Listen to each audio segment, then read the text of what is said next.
Assalamualaikum rekan-rekan semua. Saya Agnes Febriana Apoteker, peserta Latsar PPSDM Regional Yogyakarta, Angkatan 83, Kelompok 3 tahun 2021. Perkenankan saya menyampaikan komitmen mutu di layanan tempat kerja. Tujuan utama pelayanan berbasis komitmen mutu adalah mengutamakan kepentingan pelanggan, menumbuhkan kepercayaan terhadap institusi pemerintah, meningkatkan kesetiaan dan kepuasan pelanggan, menjalankan tugas dan peran kita sebagai ASN yang akuntabel dan inovatif. Bertugas di rumah sakit, tentunya banyak poin yang bisa dijadikan sasaran peningkatan mutu. Pada tugas agenan 2 ini, saya fokuskan pada unit gudang farmasi, di mana proses awal pengadaan obat hingga berakhir ke user ataupun pasien berawal dari sini. Sistem manajemen perbekalan farmasi merupakan suatu siklus kegiatan yang dimulai dari tahapan perencanaan, pengadaan, penerimaan, penyimpanan, pendistribusian, pengendalian, pencatatan dan pelaporan, penghapusan, hingga monitoring dan evaluasi. Pendistribusian di rumah sakit kami terjadi ketika ada permintaan dari unit peminta barang, dari rawat inap, rawat jalan, ICU, instalasi bedah sentral, dan juga ruang hemodialisa. Tujuan pendistribusian adalah tersedianya sediaan farmasi di unit pelayanan secara tepat waktu, tepat jenis, dan tepat jumlah. Gudang memiliki peran besar dalam menjaga mutu sediaan obat, sehingga keadaan tetap sama dari obat diterima hingga sampai ke tangan user. Ketika kita sudah berkomitmen untuk memberikan mutu pelayanan yang terbaik, maka yang harus diluruskan terlebih dahulu adalah merubah mindset melayani kita.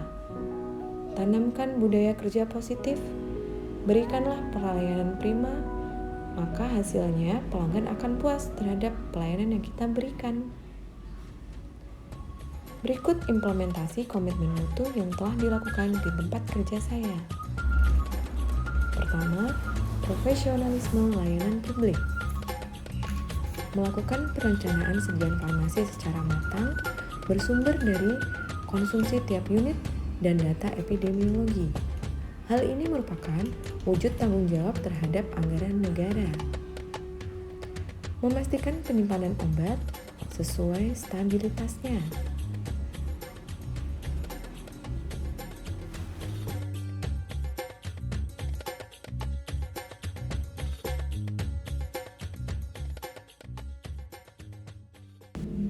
Yang kedua, disiplin dan teliti, terutama ketika proses penerimaan barang datang. Pastikan sesuai surat pesanan, jumlah obat, jenis obat, expired date, dan disiplin membubuhkan tanda tangan.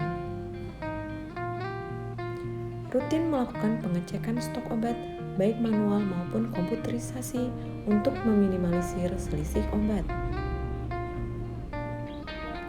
Rutin melakukan pengecekan oksigen sentral.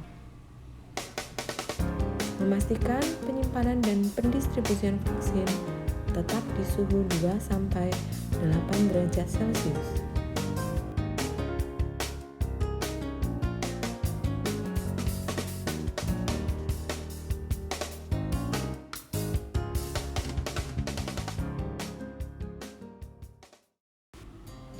Penggunaan palet untuk stabilitas obat, di mana obat tidak langsung bersentuhan dengan lantai.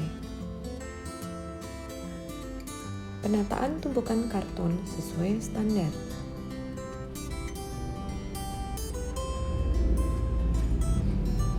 Tiga, komunikasi aktif antar unit dalam hal permintaan obat. Pastikan tidak ada kesalahan dalam penyediaan jumlah dan jenis obat sehingga tercapai defect zero. Inovasi. Memperbaiki format kartu stok untuk mempermudah penelusuran apabila terjadi kesalahan. Rencana masa depan memperbaiki sistem informasi manajemen rumah sakit supaya lebih spesifik mengakomodir kepentingan gudang farmasi secara internal maupun eksternal ke unit-unit lainnya. Inovasi dapat meningkatkan semangat untuk melakukan berbagai upaya perbaikan secara berkelanjutan, menanamkan keberanian untuk mengungkapkan gagasan baru, menumbuhkan kemandirian, dan semangat kerjasama. Memang diakui tidak mudah untuk mewujudkan berbagai ide-ide baru dalam suatu institusi. Namun, rancangan masa depan yang lebih baik harus tetap dibuat, menjadi mindset para aparatur supaya tercapai kepuasan masyarakat yang tinggi, termasuk kepuasan pihak-pihak yang mendukung terlaksananya program.